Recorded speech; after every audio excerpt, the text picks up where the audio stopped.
2, 3. Non sono contento. 1, 2, 3. Alright, alright. Allora ve lo racconto in freestyle con le rime. Perché fa così? Yo, yo, yo. Se queste partigiane sono eroine, io te le racconto qua quando improvviso un tot di rime per la gente presente giù in platea. Per ogni donna, ogni partigiana che c'ha la giusta idea. Tutte le partigiane che hanno sofferto per portarci alla Costituzione deve meravigliarci. Rispetto agli oratori, alla gente che ha ascoltato. Voglio sentire un po' di casino giù dal proletariato. Voglio vedervi accesi e mai spenti. Voglio vedere sorrisi pienamente divertenti.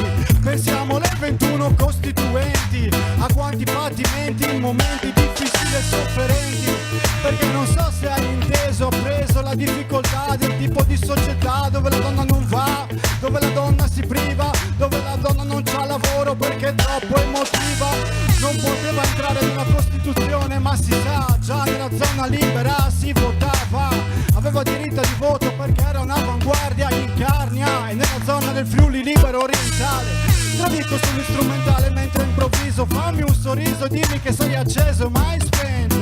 Faccio improvvisamento e sono pronto a salutare voi e mentalmente 21 donne in Parlamento. Per ogni emendamento che hanno approvato, per la differenza fra il maschio incazzato, fra il guerriero fiero che ha dimenticato alle sue spalle la donna che la voleva a fianco come una madre e una nonna.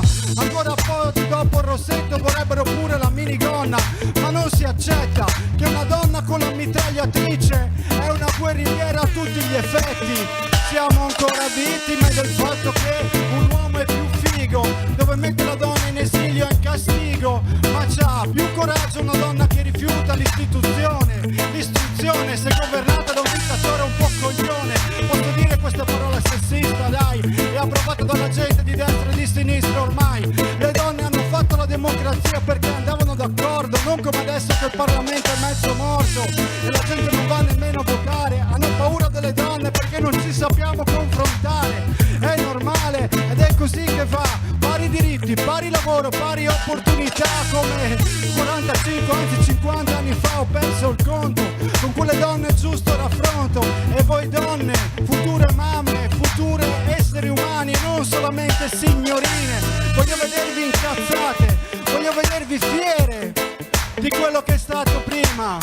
Mentre la vostra professoressa prende il giusto posto, voglio vedere che l'amore da qua a qua è giustamente corrisposto. Oh no, fate un po' di rumore al mio 3 se siete svegli. 1, 2, 3. 1, 2, 3. C'è pure chi vorrebbe sentire una donna che fa rapper e ci sono, ma non hanno accesso al microfono perché la cultura è sessista ancora. Ieri, in passato, in futuro come allora. Serve un rinnovamento culturale, servono queste cose nella scuola perché è ancora tempo di cambiare.